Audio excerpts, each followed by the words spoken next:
everyone. Today we have with us Sneha on board.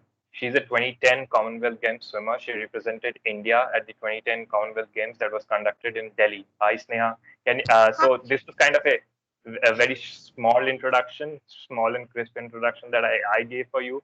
So I want you to introduce yourself. Okay, hi everyone. I'm Sneha and I'm a doctor and slash professional swimmer, ex-professional swimmer.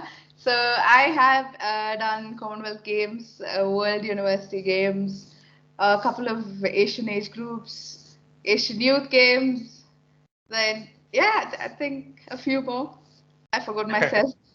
Okay, so now I'm a doctor and I'm doing my master's in sports medicine from University College London, and I finished my MBBS from Bangalore itself, and I train at BAC, and I'm still swimming. So yeah.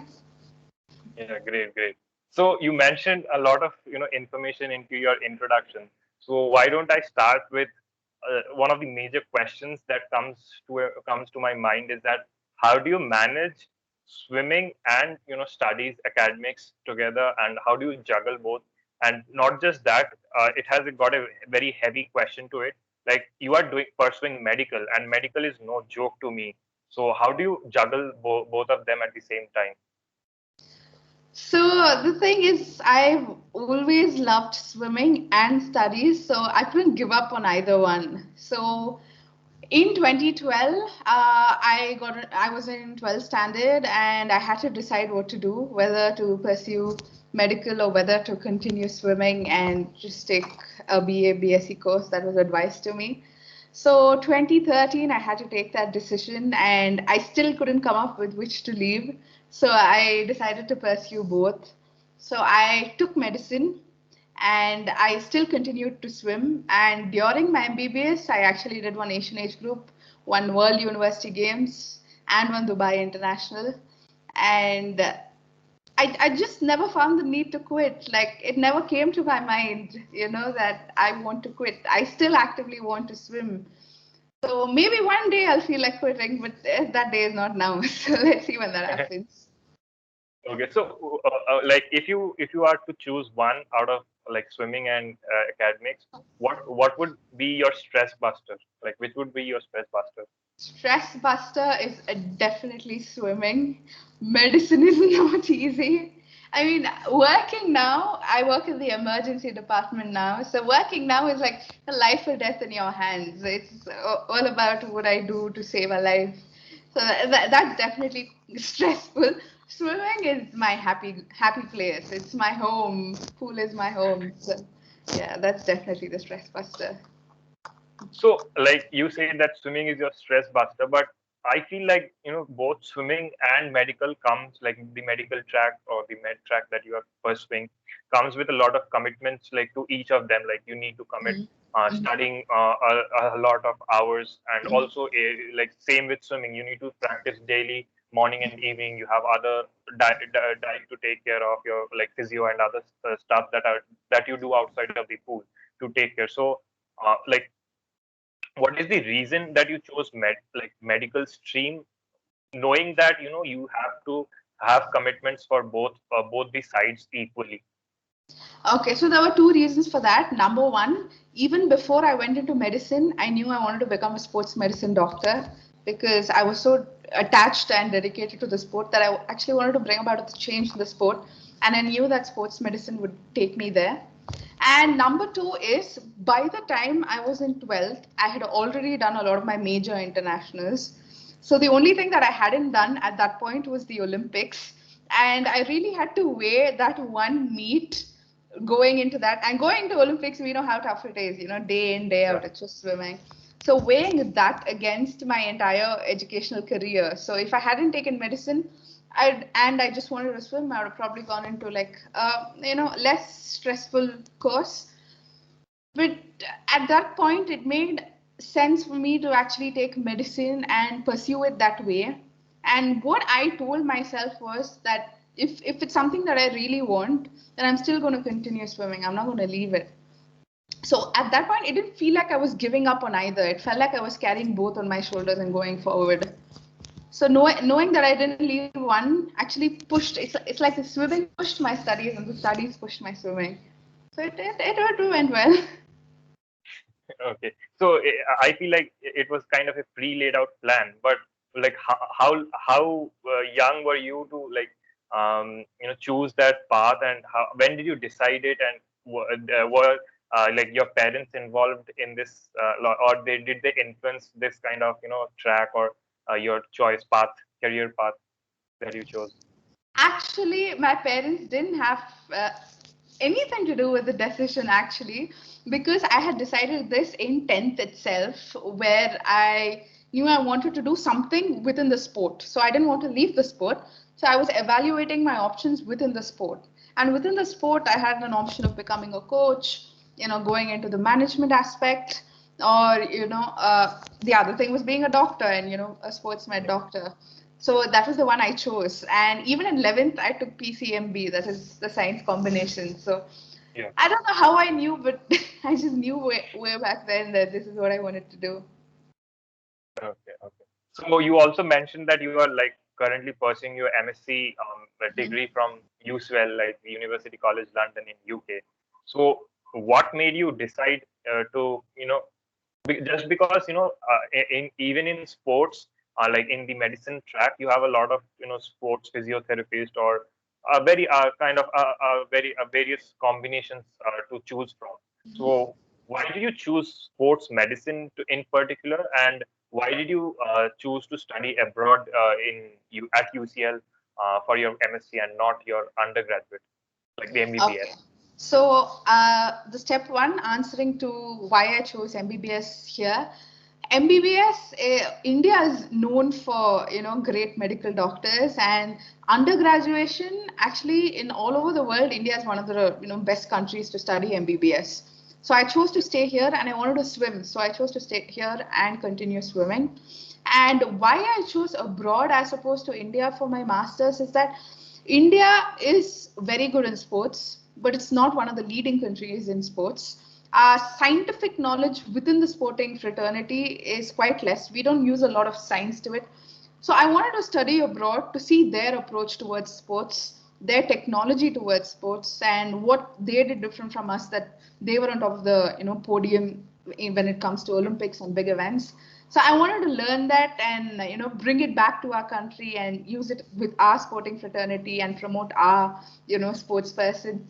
And what was the other question?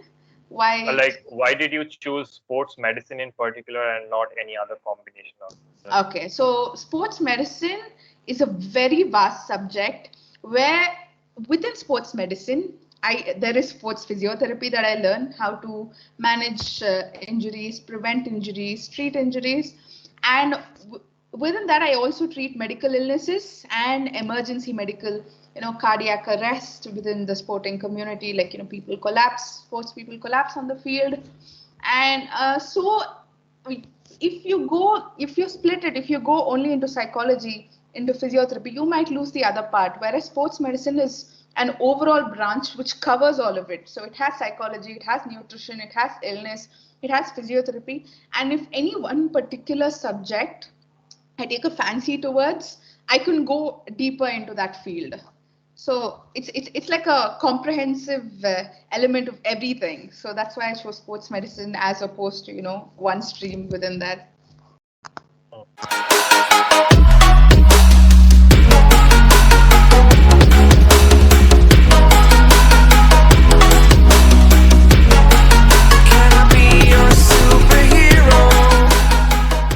got it. So you are studying at a foreign university. So how is the experience, studying at a foreign university? Like in terms of curriculum, like you have studied your undergraduation, like the MBBS degree from India. So what are the Mhm. major differences that you can like spot out in studying from UCL? Okay, so UCL is actually one of the top universities. So the people there are very, very smart and it's very competitive. So what difference I felt was I had never touched a laptop in my life for my undergrad. I had nothing to do with the laptop. So UCL was entirely online and I was like a baby sitting in front of the laptop learning how to type. And UCL, the thing about abroad education is they're more research based, whereas we Indians are more textbook based. So what they will conduct a research study today and implement it into their practice the next day, whereas we wait for it to get published in a book and then we read the book, and by the time we are already behind on that educational knowledge. The other countries would have already picked up the research and they would be 2 3 steps ahead of us, and we're still backwards that way. So that was something that was really enlightening. And what else? I got to meet a lot of people, and the difference in opinion, and my entire class, they're filled with medical professionals. So seeing their approach towards handling patients, handling sports people, all of that was very nice. So you mentioned that you had it completely online, and you had Yeah. to do it with your laptop. So how was the experience, like studying at a foreign university, even though you are not attending it in person? And like, do you find any benefits in studying online? Actually, yes, I did find benefits of studying online because I am still swimming and I'm also working. So I could juggle between my uni, work, and swimming at the same time because it was online. I used to Yeah. just, we didn't have any compulsory live classes, so all we had to do was finish the classes at our own convenience. So I just used to pick it up whenever I had the time and just study it whenever I had the time. And I'm one of the youngest people in class, surprisingly. So the people there were like very educated with a lot of clinical experience, and I was trying to match, to that level of knowledge.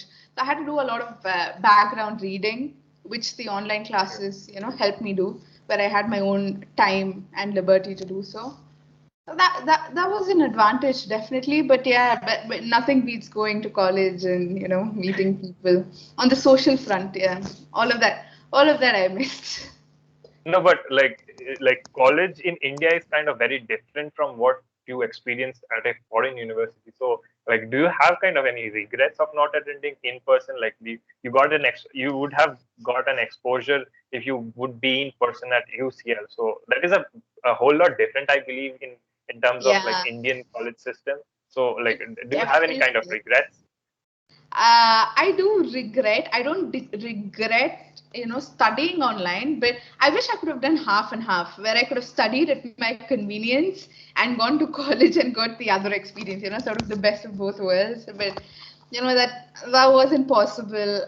I do miss the fact that I didn't get to go, but I've made peace with it. And hopefully I'll go there sometime in the future just to click pictures or something, have a fake graduation.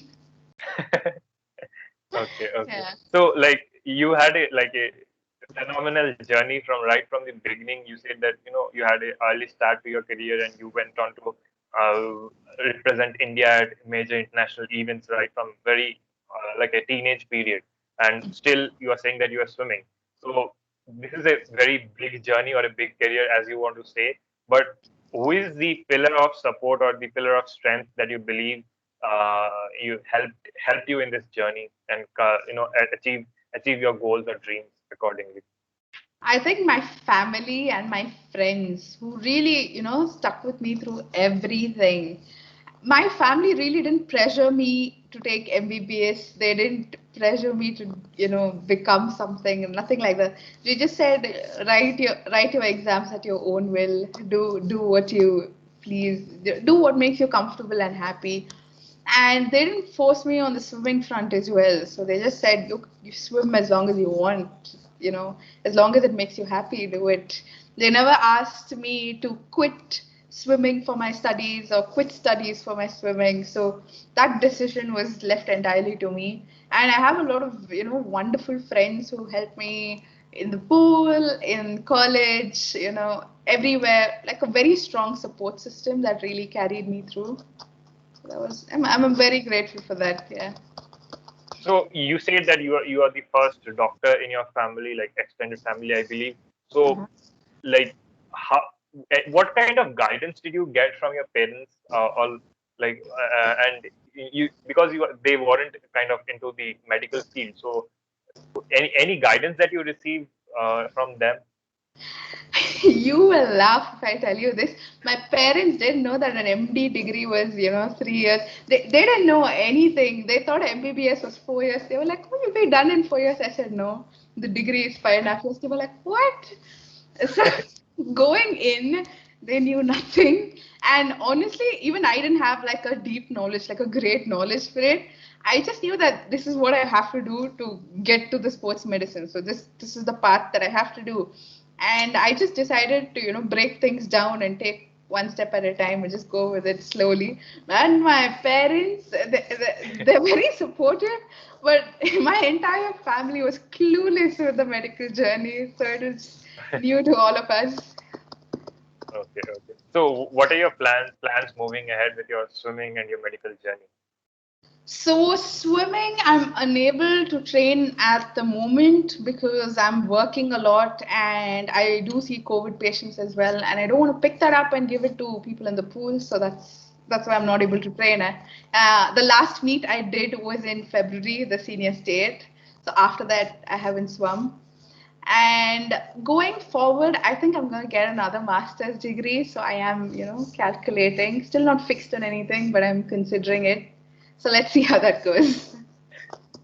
Okay, okay. It was great, bringing you up and having you on board, sharing your journey about your medical and juggling both academics and swimming together from a very young age.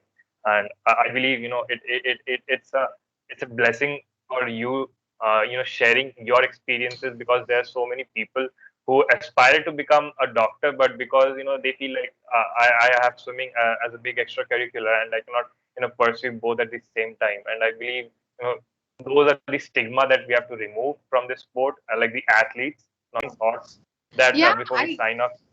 Yeah, definitely. I actually want to address that where, people think that they have to quit swimming to become a doctor. You give up on education to become a swimmer. It's nothing like that. And it's honestly what you said, it's a stigma.